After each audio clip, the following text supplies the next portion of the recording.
வணக்க மக்களே, உருளைக்கிழங்குல ஒளிந்திருக்கக்கூடிய பேராபத்து ஒண்ணு இருக்குங்க மக்களே. நீங்க உருளைக்கிழங்க வேண்டி விரும்பி சாப்பிடக்கூடிய நபர்கள்லாம் கண்டிப்பாக இந்த வீடியோவை முழுமைக்குமே ஸ்கிப் பண்ணாம பாருங்க.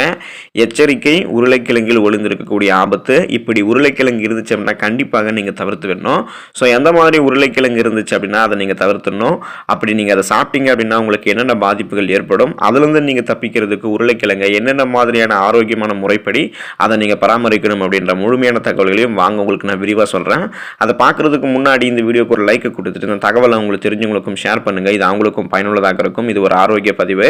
இது போன்ற அப்டேட்ஸ்களுக்கு நீங்கள் இன்னும் நம்மளுடைய ஹெல்த் நியூஸ் தமிழ் சேனலை சப்ஸ்கிரைப் பண்ணாமல் இருக்கீங்கன்னா உடனே சப்ஸ்கிரைப் பண்ணிக்கோங்க. பக்கத்தில் இருக்கக்கூடிய பெல் பட்டனை கிளிக் பண்ணி ஆல் அப்படின்ற ஆப்ஷனை மறக்காமல் செட் பண்ணி வச்சுக்கிட்டீங்க அப்படின்னா நான் போடக்கூடிய எல்லா அப்டேட்ஸும் உங்களுக்கு நோட்டிஃபிகேஷனோட அடிக்கடி வந்து சேரும். சரி வாங்க மக்களே, இப்போ வீடியோக்குள்ளே போயிடலாம். உலகில் இருக்கக்கூடிய பலரால் விரும்பி உண்ணப்படக்கூடிய கிழங்கு வகைகளில் ஒன்று தான் இந்த உருளைக்கிழங்கு. ஸோ முக்கியமாக இந்தியாவில் இருக்கக்கூடிய பலருக்கு உருளைக்கிழங்கை பயன்படுத்தி செய்யக்கூடிய உணவு வகைகள் அப்படின்னாலே மிகவும் விருப்பம் அப்படின்னு சொல்லலாம். ஆனால் நம்ம அன்றாடம் உண்ணக்கூடிய இந்த உணவான உருளைக்கிழங்குலையும் சில தீமைகள் இருக்குது அப்படின்னு சொன்னால் நீங்கள் நம்புவீங்களா? ஆமாம் மக்களே, இது குறித்து யாருமே இப்போல்லாம் தெரிஞ்சுக்கிறதே கிடையாது. ஸோ நீங்கள் தெரிஞ்சுக்கோங்க. சாதாரணமாக உருளைக்கிழங்கு ஒரே நிறத்தில் இருந்துச்சு அப்படின்னா அதில் எந்த விதமான ஆபத்தும் கிடையாது. ஆனால் அதுக்கு மாறாக உருளைக்கிழங்கு பச்சை நிறத்தில் மாறி இருந்துச்சு அப்படின்னா அதை நீங்கள் சாப்பிடவே கூடாது. அதில் தான் உங்களுக்கு அந்த பேராபத்து ஒளிஞ்சிருக்கு. ஸோ அது என்ன ஆபத்துன்னு பார்த்தீங்க அப்படின்னா, சூரிய ஒளிப்படக்கூடிய இடங்களில் அதிக நிறம் ஒரு உருளைக்கிழங்கு இருக்கிறதால அந்த உருளைக்கிழங்கு மீது பச்சை நிற திட்டுக்கள்லாம் உண்டாகும்.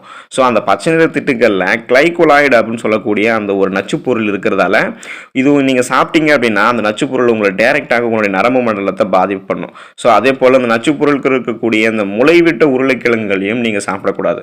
ஸோ பச்சை நிற திட்டுக்கள் இருக்கக்கூடிய உருளைக்கிழங்கு, அதுக்கப்புறம் முளைவிட்ட உருளைக்கிழங்கு, இது ரெண்டுத்தையுமே நீங்கள் சாப்பிடக்கூடாது. ஒருவேளை நீங்கள் அதை சமைச்சு சாப்பிட்டுட்டீங்க அப்படின்னா உங்களுக்கு தலைவலி, வாந்தி, மூச்சு விடுதலில் சிரமம், வயிற்று வலி, டயரியா போன்ற பிரச்சனைகள்லாம் ஏற்படும். முதல்ல நீங்கள் பலவீனமாக இருக்கக்கூடிய ஒரு நிலை தான் உங்களுக்கு இருக்கும். பின்னாடி அதுவே உங்களை கோமா ஸ்டேஜுக்கே கொண்டு போயிடும். அதுக்கப்புறம் நீங்கள் உங்களுக்கு மரணம் ஏற்படுத்தக்கூடிய அளவுக்கு கூட அந்த உருளைக்கிழங்குல அபாயம் இருக்குங்க மக்களை. மேலும் கருவுற்றிருக்கக்கூடிய தாய்மார்கள்லாம் கண்டிப்பாக இந்த மாதிரி இருக்கக்கூடிய இந்த பச்சை நிற திட்டுக்களோ அல்லது முளைவிட்டு இருக்கக்கூடிய உருளைக்கிழங்களோ சேர்த்து கொள்ளக்கூடாது அப்படின்னு மருத்துவர்கள் தொடர்ந்து வலியுறுத்துறாங்க.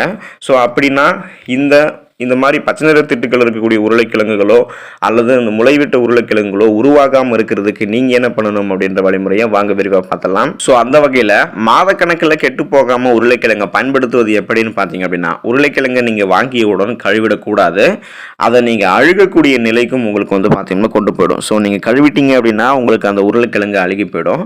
உருளைக்கிழங்குல ஈரப்பதம் அதிகரிக்கிறதால அதோடைய இருப்பு நாள் குறைஞ்சி போயிடும். ஸோ அதனால் நீங்கள் அதை அதிக வெப்பம் இருக்கக்கூடிய இடங்களில் வைக்கணும். உருளைக்கிழங்கு வாங்கின உடனே நீங்கள் கழுவக்கூடாது.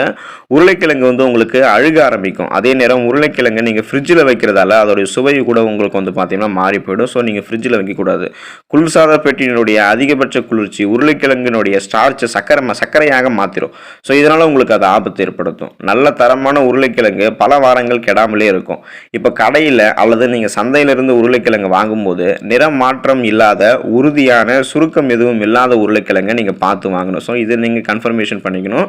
இந்த மாதிரி வாங்கும் போது நீங்கள் தரமாக தான் வாங்கணும். நிறமாற்றம் இல்லாத உறுதியான சுருக்கம் எதுவும் இல்லாத உருளைக்கிழங்கா வாங்கணும்.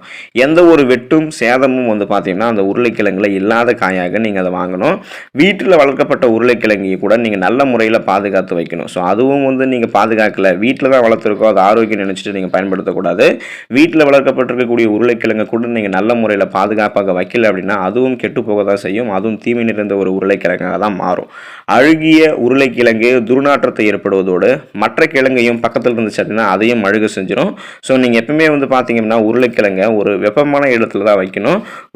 உருளைக்கிழங்கை நீங்கள் பார்த்தீங்கன்னா வாங்கின உடனே கழுவக்கூடாது. ஸோ இது போல் நீங்கள் இந்த உருளைக்கிழங்கை பராமரிக்கக்கூடிய இந்த மெத்தடெல்லாம் நீங்கள் ஃபாலோ பண்ணீங்க அப்படின்னா இந்த மாதிரி உருளைக்கிழங்குல முளைவிட்ட ஒரு மாதிரி உருளைக்கிழங்கோ அல்லது இந்த பச்சை நிற திட்டுகள் இருக்கக்கூடிய மாதிரி உருளைக்கிழங்கோ உங்களுக்கு மாறாமல் இருக்கும். ஸோ உருளைக்கிழங்கு நீங்கள் சாப்பிட்றதுக்கு முன்னாடி இந்த தீமைகள்லாம் இருக்குது அப்படின்றத தெரிஞ்சுக்கிட்டு உருளைக்கிழங்கு அளவு கூட சாப்பிட்டு ஆரோக்கியமாக இருங்க. நன்றி மக்களே.